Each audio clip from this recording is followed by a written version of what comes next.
దేవుని పరిశుద్ధ నామమునకు మహిమా ఘనత ప్రభావాలు కలుగునుగాక. చూడండి, పరిశుద్ధ బైబిల్ గ్రంథంలో నుంచి యెషయా గ్రంథము 55వ అధ్యాయము 8వ వచనం నేను చదువుతాను.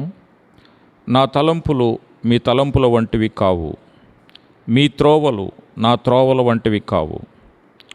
ఇదే యెహోవా వాక్కు. ఆకాశములు భూమికి పైన ఎంత ఎత్తుగా ఉన్నవో మీ మార్గముల కంటే నా మార్గములు, మీ తలంపుల కంటే నా తలంపులు అంత ఎత్తుగా ఉన్నవి. ప్రియులరా, దేవుడు తన జనాంగమైనటువంటి ఇశ్రాయేలు జనాంగముతో, దేవుని ప్రజలతో మాట్లాడుతూ, నా తలంపులు మీ తలంపుల వంటివి కావు, మీ త్రోవలు నా త్రోవల వంటివి కావు. మీ తలంపుల కంటే నా తలంపులు ఉన్నతంగా ఉన్నాయి, మీ మార్గాల కంటే నా మార్గాలు అత్యున్నతమైనటువంటి మార్గాలుగా ఉన్నాయి అన్నాడు. అంటే మనము మన గురించి తలంచే తలంపు కంటే మన పట్ల దేవునికి ఉన్నతమైన తలంపులు ఉన్నాయి. ఇది చాలా ఆశ్చర్యం. ఎందుకంటే మన తల్లిదండ్రులకు మన పట్ల ఎంత ఉన్నతమైనటువంటి తలంపులు కలిగి ఉంటారంటే, మంచి స్థాయిలో నా బిడ్డలను చూడాలి, నా పిల్లలు ఏలికలుగా ఉండాలి, అధికారులుగా ఉండాలి అని పిల్లలను గురించినటువంటి తలంపులు తల్లిదండ్రులకు ఉంటాయి. అలాగే సృష్టికర్త అయినటువంటి మన దేవునికి మన గురించిన తలంపులు ఆకాశము కంటే ఎత్తుగా ఉన్నాయట. అంటే అంత గొప్ప స్థాయిలో మనల్ని చూస్తూ ఉన్నాడు. అంటే అంతగా తలంపులు కలిగి ఉన్నాడు దేవుడు మన పట్ల. లేకపోతే మనము ఈ భూమి మీద బ్రతకలేమండి. దేనికంటే దేవుడు అంత ఉన్నతంగా మనల్ని చూస్తున్నాడు. కానీ మనం చాలాసార్లు కృంగిపోతూ ఉంటాం.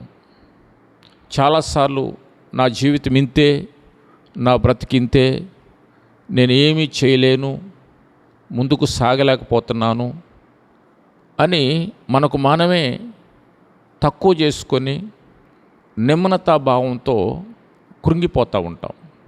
కానీ దేవునికి మాత్రము మన పట్ల సదుద్దేశాలు కలిగి ఉన్నాయి. మీ గురించిన ఆలోచనలు నాకు సదుద్దేశంగానే ఉన్నాయి, కానీ చెడు తలంపులు మీ పట్ల నాకు లేవు అని దేవుడు మాట్లాడతాడు. కనుక దేవుని యొక్క తలంపులు మన పట్ల చాలా ఉన్నతంగా ఉన్నాయి. అది గుర్తించితే మనం కృంగిపోం. దేవుడు ఒక రూతు అనేటువంటి మోయాబీయురాలిని తీసుకొచ్చి యేసుక్రీస్తు ప్రభువారి వంశావళిలో పెట్టాడు. ఎక్కడో అన్యురాలు, విగ్రహ సంబంధమైనటువంటి జీవితంలో ఉన్నటువంటి ఆమెను తీసుకొచ్చి నయోమికి కోడలుగా చేసి, ఆ నయోమితో ఈ రూతు ఏకీభవించి, నీ దేవుడే నా దేవుడు, నీ స్వాస్థ్యమే నా స్వాస్థ్యము, నీ గ్రంథమే నా గ్రంథము, నువ్వు ఎక్కడ నివాసం చేస్తావు నేను అక్కడే నివాసం చేస్తాను అని రూతు చేత దేవుడు అనిపించి ఆమె మనస్సు త్రిప్పి ఆయన తలంపులు ఆమెలో నెరవేర్చుకున్నాడు. దేవునికి స్తోత్రం. ఎక్కడో మోయాబు దేశస్థురాలు, అన్య ఆచారాలతో జీవిస్తున్నటువంటి ఆ స్త్రీని తీసుకొచ్చి ఎక్కడ చేర్చారంటే పరిశుద్ధుల వంశావళి లిస్టులో చేర్చాడండి. బోయాజు రూతునందు ఓబేదును కనెను. మత్తయి సువార్త 1వ అధ్యాయం 5వ వచనంలో ఆ మాట చూడొచ్చు. రూతునందు ఓబేదును కనెను. ఓబేదు యెషయిని కనెను, యెషయి దావీదుని కనెను. పితరుడైనటువంటి దావీదు ఈ రూతులో నుంచే వచ్చినట్టుగా లేఖనం చాలా స్పష్టంగా చెబుతుంది. ఎందుకు ఈ మాటలు ఈ పూట మనం ధ్యానం చేస్తున్నామంటే, నీ గురించి నీవు తక్కువగా తలంచుకోవద్దు. దేవుడు నిన్ను ఉన్నతంగా చూస్తున్నాడు. నీ పట్ల చాలా తలంపులు కలిగి ఉన్నాడు. నా కుమారుడి పట్ల, నా కుమార్తె పట్ల ఈ ఉద్దేశాలు నేను ఉద్దేశిస్తున్నాను, నెరవేర్చబడే సమయం ఉంది అని దేవుడు నిన్ను బట్టి పర్టికులర్గా చూస్తున్నాడు. అయితే నీవు మాత్రం కృంగిపోతా ఉన్నావు. నేను సాగలేకపోతున్నాను, నాకు సహాయం చేసేవారు ఎవరూ లేరు, దిక్కే లేదు అనే ఆలోచనతో నువ్వు కుమిలిపోతా ఉన్నావు.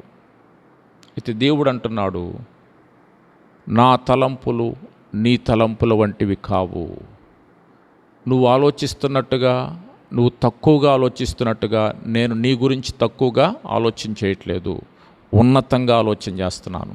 ఒక రూతుని తీసుకెళ్ళి యేసుక్రీస్తు ప్రభువారి వంశావళిలో పెట్టాడు మన దేవుడు. ఒక ఎస్తేరుని తీసుకెళ్ళి ఆ బబులోను సంస్థానాన్ని పరిపాలన చేస్తున్నటువంటి బబులోను చక్రవర్తికి భార్యనుగా చేశాడు. ఎక్కడో అనామకురగలైనటువంటి ఎస్తేర్ని తీసుకెళ్ళి, హదస్సాను తీసుకెళ్ళి ఆశ్వరోస్కి భార్యనుగా చేసి మహారాణిని చేశాడు. దీని అంతటికి కారణం ఏంటో తెలుసా? దేవునికి తలంపులు ఉన్నాయి. ఎలాంటి తలంపులు అంటే, నిన్ను ఉన్నత స్థానంలో చూడాలని, నిన్ను ఏలికగా చూడాలని, నిన్ను ఆయన వంశావళిలో చూడాలని, జ్యేష్ఠుల సంఘములో జ్యేష్ఠుడిగా నేను చూడాలని ఆయనకు ఆ తలంపులు ఉన్నాయి. కాబట్టి ప్రధానులతో కూర్చుండబెట్టడానికి పెంట కుప్పల నుంచి దీనులను పైకి లేవనెత్తే దేవుడు మన దేవుడు.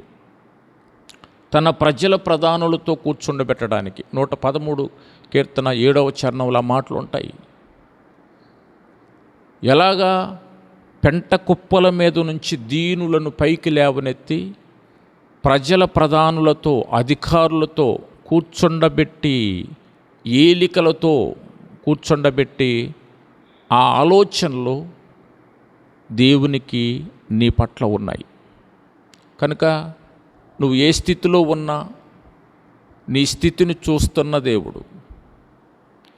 నేను ఆర్థికంగా కృంగిపోయాను, అనారోగ్యాల్లో నలిగిపోతూ ఉన్నాను, సమస్యలతోనే నా జీవితం కొనసాగుతుంది అని నువ్వు ఆలోచన చేస్తూ ఉన్నట్లయితే, నిన్ను లేవనెత్తే దేవుడు నీకున్నాడు, నిన్ను కనికరించే దేవుడు నీకున్నాడు, నిన్ను ఉన్నత స్థాయికి తీసుకువెళ్ళే దేవుడు నీకున్నాడు.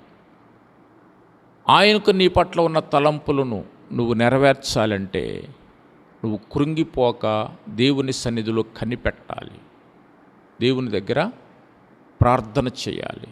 దేవా, నా పట్ల నీకున్న తలంపులు ఏమిటి, ఉద్దేశాలేంటి, అవన్నీ నెరవేర్చు ప్రభువా. నా పట్ల నీకున్న తలంపులు బహు విస్తారం అంటాడు కీర్తనకారుడు. అవి లెక్కించదని అనుకుంటున్నా లెక్కకు మించి ఉన్నాయి అంటాడు. అంటే చాలా తలంపులు దేవునికి ఉన్నాయి మన పట్ల, అవి లెక్కించడానికి కూడా సఖ్యం కాదంటాడు. ఆ తలంపులన్నీ నెరవేర్చబడాలి అంటే నీవు విశ్వాసములో స్థిరంగా ఉండాలి. దేవుడు నన్ను చూస్తున్నాడు, తన ఉద్దేశాలన్నీ నా పట్ల నెరవేర్చుతాడు అని ఆశ కలిగి ఆయన వైపు చూస్తే నీ పట్ల దేవునికి కలిగిన ఉద్దేశాలన్నీ తగిన సమయంలో నెరవేరుస్తాడు.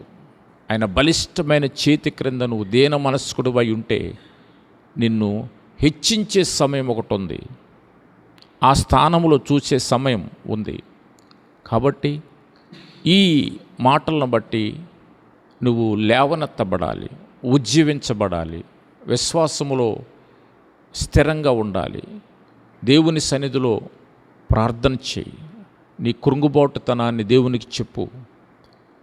ప్రభువా నీ ఉద్దేశాలు నాకు బయలుపరచు, నీ తలంపులు నాకు బయలుపరచు, ఆ ఉన్నతమైనటువంటి ఉద్దేశాలు ఏంటో నాకు తేటగా తెలియజేయ ప్రభువా అని నువ్వు ప్రార్థన చేస్తే దేవుడు తప్పకుండా నిన్ను లేవనెత్తుతాడు, ఉజ్జీవింపజేస్తాడు. నీకొక శ్రేష్టమైన మార్గం, నీ డెస్టినేషన్ ఎక్కడో అక్కడికి తీసుకెళ్ళి నిలిపి నిన్ను ఏలికగా ఉన్నత స్థానంలో ఉంచుతాడు. ఇది గుర్తుపెట్టుకో. దేవుడు తన మాటలో దీవించుగాక. ప్రార్థన చేద్దాం. పరిశుద్ధుడ జీవము కలిగిన తండ్రి నీకు వందనాలు. ఈ మాటలు మా హృదయాల్లో ముద్రించండి. ఈ మాటల ప్రకారంగా నాయన మేము ప్రార్థన చేయడానికి నాయన నీకు మా పట్ల ఎన్నో తలంపులు ఉన్నాయని, ఆ తలంపులన్నీ నువ్వు నెరవేర్చడానికి సిద్ధంగా ఉన్నావని ప్రభా, మేము ఏ స్థితిలో ఉన్నా లేవనెత్తి నాయన ప్రధానులతో కూర్చుండబెట్టే దేవుడు అని ప్రభా తేటగా మాతో మాట్లాడారు. నాయన ఒక రూతుని లేవనెత్తారు, ఒక ఎస్తేర్ని లేవనెత్తారు ప్రభా. నా తండ్రి వారికి ఉన్నత స్థానాలు ఇచ్చారు నాయన. అనామకులు ప్రభా, అనామకులకు నా తండ్రి అయా ఉన్నత స్థానం ఇచ్చారు ప్రభా. నీకు వందనాలు, స్తోత్రాలు. చేపలు పట్టేటువంటి నాయన పేతురు గారిని ప్రభా అయా నీ సేవకుడిగా చేసుకున్నావు ప్రభా. నీకు వందనాలు. ఎన్నో ఎన్నో ఎన్నో ప్రభా గొప్ప కార్యాలు ప్రభా వారి ద్వారా జరిగించారు. నా తండ్రి నీకు వందనాలు. మా పట్ల కూడా మీకున్న తలంపులన్నీ నెరవేర్చుకోండి. నీ బలిష్టమైన చేతి క్రింద ఉన్నాం ప్రభా. అయా దేన మనస్కులమై ఉన్నాం ప్రభా. తగిన సమయమందు హెచ్చించబడినట్లుగా సహాయం చేయమని, దీవించమని యేసు నామములో ప్రార్థించి వేడుకుంటున్నాము తండ్రి. Amen, amen.